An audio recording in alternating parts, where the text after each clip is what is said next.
I have to take food to mommy.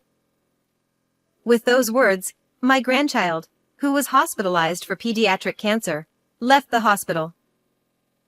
Despite being only 7 years old, she had bravely endured her painful treatments without complaint. Upon hearing her words, I hurried to my son's house. But when I arrived, it wasn't my runaway grandchild I found, but my frail daughter-in-law. Why? I gasped at the sight before me. To my shock, she was pulling weeds from the garden and eating them. When she revealed an unbelievable truth, I made a firm decision in my heart. My husband Jason had just retired, and we were enjoying a leisurely life together. To supplement our income, I started a home vegetable garden, which grew to the point where I was considered an expert. It became a daily routine for us to work in the garden together, and when we had a bountiful harvest, we shared our vegetables with our neighbors. The joy they expressed over the delicious vegetables I grew was a source of motivation. Our only son, John, married Amy when he was 27. He met her at the company where he worked, which was run by her father. A year later, a lovely baby girl named Emma was born. Though we didn't live together, our family gatherings were always filled with smiles around our grandchild. From any perspective, we seemed like a happy family. We had no typical mother-in-law and daughter-in-law conflicts. In fact, I had a very good relationship with Amy. John and Amy often visited with Emma, and I cherished watching my first grandchild grow, feeling grateful for these moments. When Emma was about 6 years old, she fell ill. Despite visiting several hospitals, her condition didn't improve, so she was hospitalized for a thorough examination. The tests revealed that she had pediatric cancer. Our family hoped it was a mistake, but it was an undeniable reality. I'm okay. I'll do my best. So everyone, please support me. While everyone around her was in shock, Emma remained strong and composed. That's right.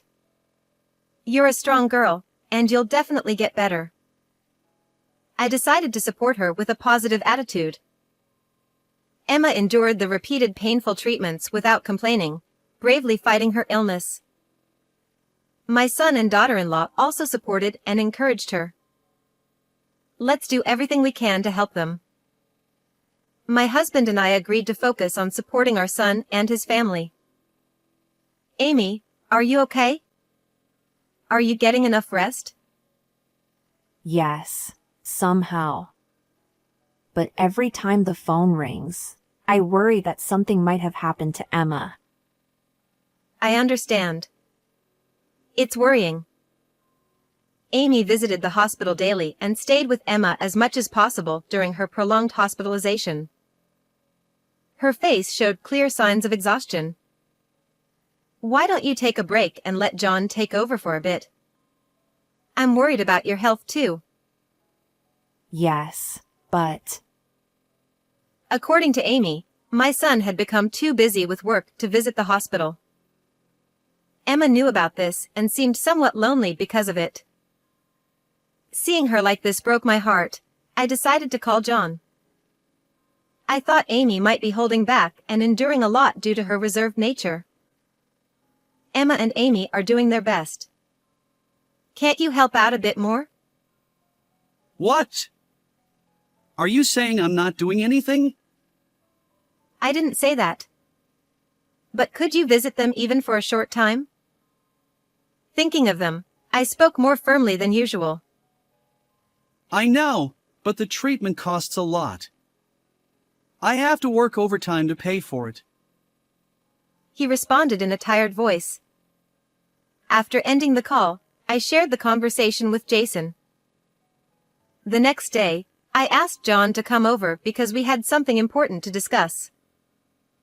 He arrived after 11 p.m., reflecting how tough his situation was.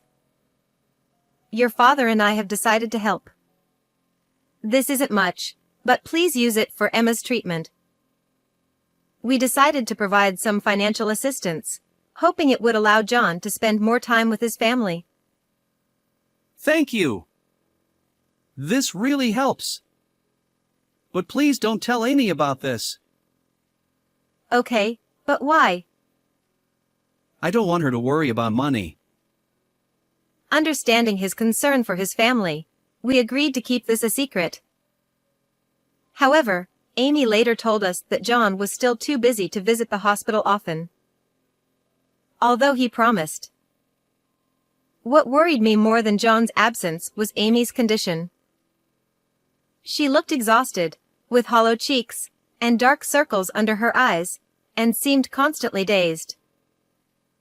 Amy, why don't you take a few days to rest at home? I'll take care of Emma. I suggested this out of concern for her well-being. Despite this, Amy insisted on continuing her dedicated care. Then one day, Amy suddenly stopped coming to the hospital. Your mom isn't coming today either? Dad said she caught a cold. She also wrote me a letter, but I feel too tired to read it right now. Emma seemed visibly weak, likely affected by not seeing her mother daily. John's visit to the hospital brought some relief, but I still worried about Amy. Is Amy really okay? Should I come over to help? I called John and asked. She's fine. But if you catch her cold, no one will be able to visit Emma. Please don't come to the house. He was firm, and I realized he was right. If we all got sick, it would be a disaster, especially if Emma caught it. So, I decided not to visit. Instead, I sent Amy an email. I'll keep you updated daily about Emma's condition. However, there was no reply from her, indicating she was likely feeling very unwell. A few days later, I received a call from the hospital on my phone. Did something happen to Emma? My heart skipped a beat, but I knew I had to stay calm. Taking a deep breath, I answered the call. The hospital informed me that Emma had left the hospital and was nowhere to be found. They couldn't reach her parents, so they called me as the emergency contact. Luckily, I was already preparing to visit, so I had my husband drive us to the hospital immediately. Once there, I found the nurse who usually attended to Emma and learned that Emma had disappeared after lunch, saying she needed to take food to her mom. You search around the hospital. I asked Jason to do this while I drove to my son and daughter-in-law's house. What if something happened to Emma? This thought kept racing through my mind, making the drive unbearable. When I arrived at the house, the front door was locked, and there was no response when I rang the doorbell. I walked around to the backyard and found Amy sitting on the lawn. Amy. Something terrible has happened. I called out to her as I approached, but she didn't respond. She had her back to me, and I couldn't see what she was doing. When I got in front of her, I was shocked and speechless. Amy, looking emaciated, was pulling up and eating grass from the yard. Why? I was at a loss for words, unable to comprehend what was happening. But I couldn't just stand there. Amy. Amy. Can you hear me? I kept calling her name until she finally responded, looking at me. Nancy. I brought Amy inside and listened to her story. Actually. What she told me was so astonishing that I couldn't believe my ears. At that moment, I received a call from my husband saying they had found Emma. She had run out of energy on her way home and was sitting on a bench a bit away from the hospital. Can you contact the hospital and take her back? Also, tell her that her mom is okay. When I told Amy that Emma was safe, she started to cry tears of relief. I comforted her and decided to call my son. After a few rings, he answered in a slightly annoyed tone. Yes, What is it?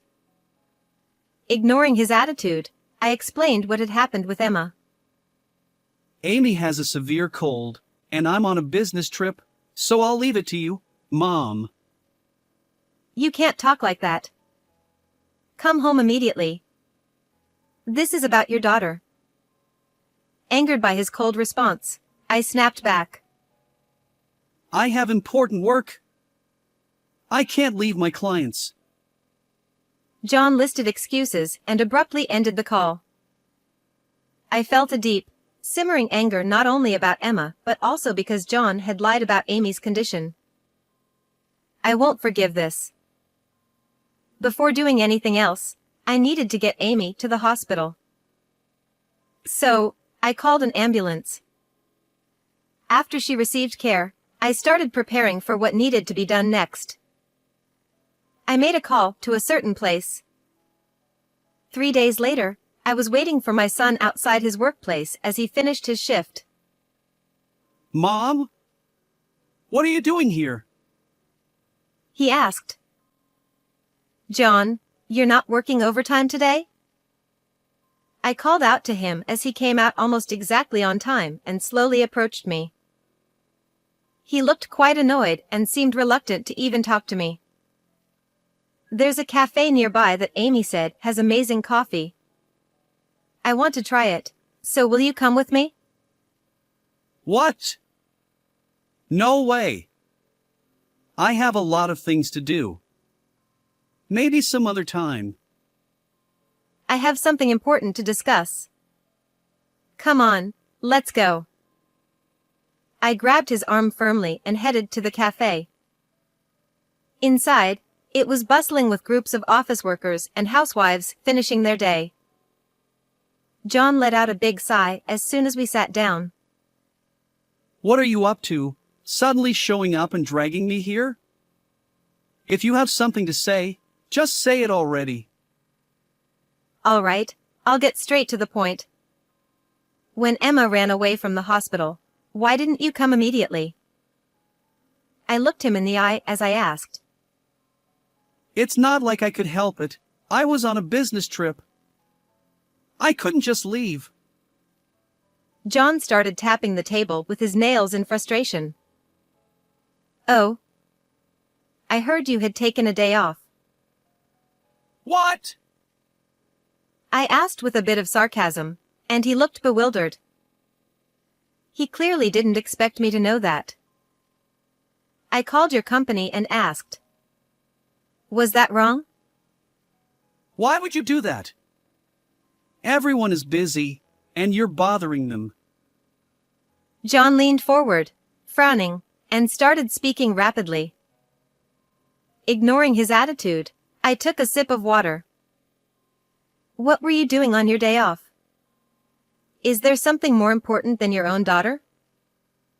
That's none of your business. With that, he turned away like a child. I then took a photo out of my bag and showed it to him. Were you on a trip with this woman? What? How do you have that? John asked, his eyes wide with shock. The photo showed John walking closely with a woman. Yes, he was having an affair. It probably started around the time Emma's illness was diagnosed, and the money we gave him was likely spent on her. The constant overtime was a complete lie. And here is proof of your trip. I took my phone from the table and showed him a screen. Look, you're clearly in the picture.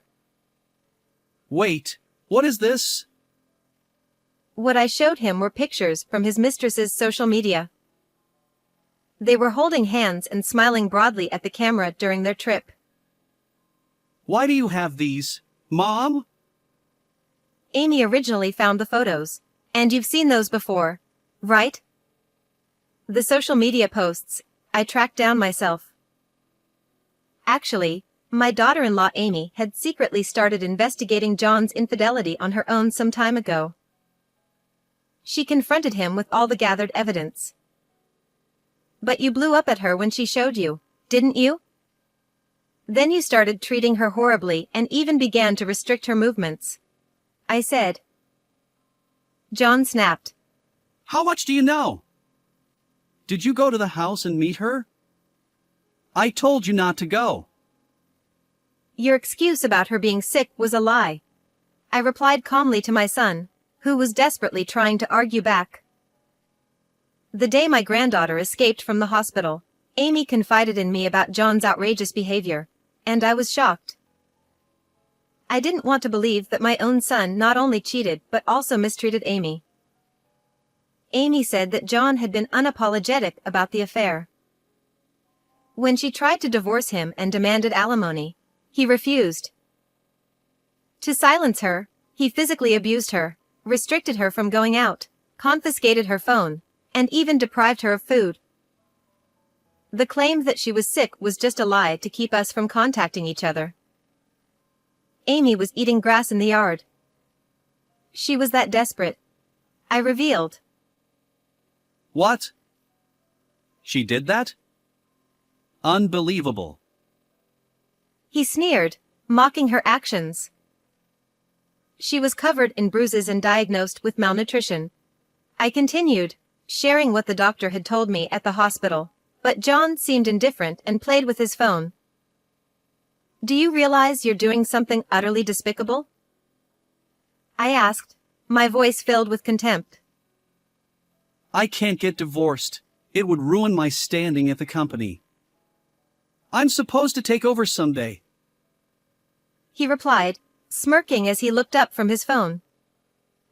Since Amy's father is the company's president, John likely thought any scandal, such as his affair, would be a massive problem. I made sure she didn't meet anyone to avoid her spilling the beans. He added, grinning. Moreover, John had threatened her, saying, if you run away, I won't pay for Emma's hospital bills or let her get treatment. Amy, increasingly cornered, ultimately decided to comply for the sake of their child. Thinking about Amy's plight breaks my heart. John said, Why did you go to the house, anyway? Because your precious daughter escaped from the hospital. I replied. Then you should have looked around the hospital. He retorted. She left saying she had to bring food to her mom. I explained. John looked puzzled and confused. But Emma shouldn't know about her mother's situation since she's been in the hospital. He said. That's true, normally. I agreed, handing him a piece of paper. It was a letter Amy had written to her daughter. What's this supposed to prove? There's nothing unusual in here. He argued. The letter seemed ordinary at first glance, but it held a hidden message. What do you think happens if you read only the first letters of each line vertically? I asked. John took the letter, scanning it carefully. After deciphering it, he slammed the table in anger. Tell Grandma to help me. It hurts. I'm hungry. This was an SOS from Amy. I explained. Emma read this and escaped to bring lunch to her mom. I added, but John still seemed confused. But she hadn't visited her mother for a while. How could she have delivered such a letter? He protested. It appears you delivered it to the hospital. I said. What?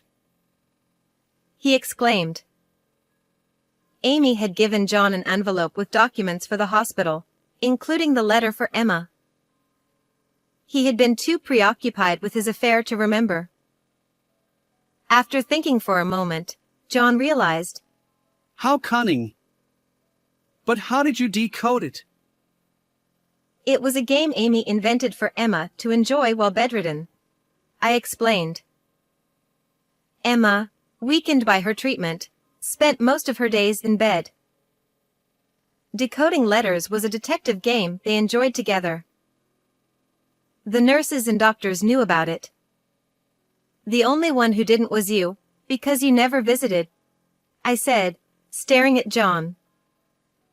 He scowled and made a loud, annoyed sound.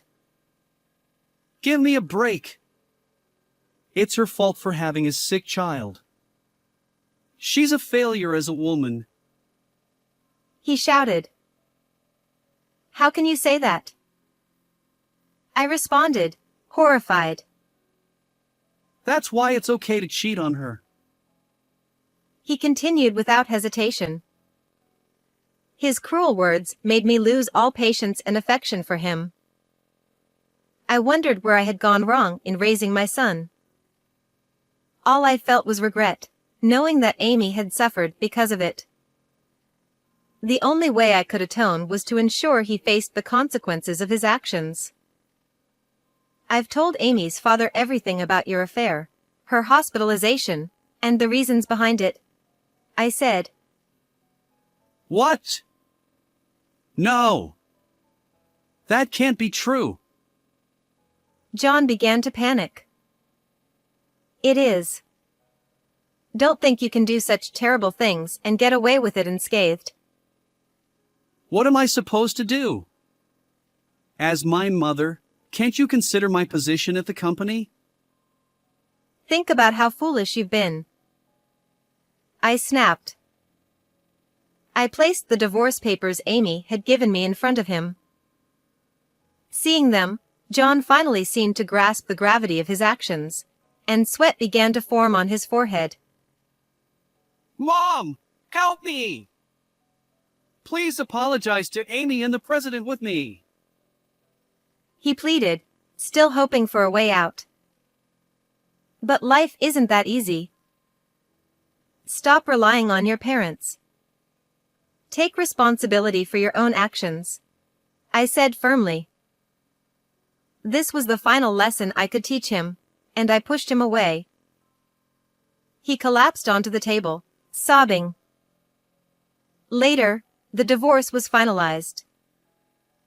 Amy demanded $20,000 in alimony, $10,000 from the other woman, $70,000 in child support paid up front, and $30,000 for emotional distress.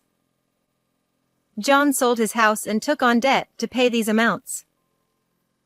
It turned out that the other woman was a coworker, and both were transferred to different departments for disrupting workplace conduct. Coincidentally, someone from John's company was at the cafe where we talked, and the news of his affair spread. They both eventually resigned due to the hostile work environment. We cut ties with John. After several attempts to seek help from us, he eventually stopped coming, and we have no idea what happened to him. Amy recovered and was discharged from the hospital. Our granddaughter is doing well with her treatment and is expected to come home soon. We still keep in touch with Amy and our granddaughter, and I'm determined to support and watch over them. How did you find this story?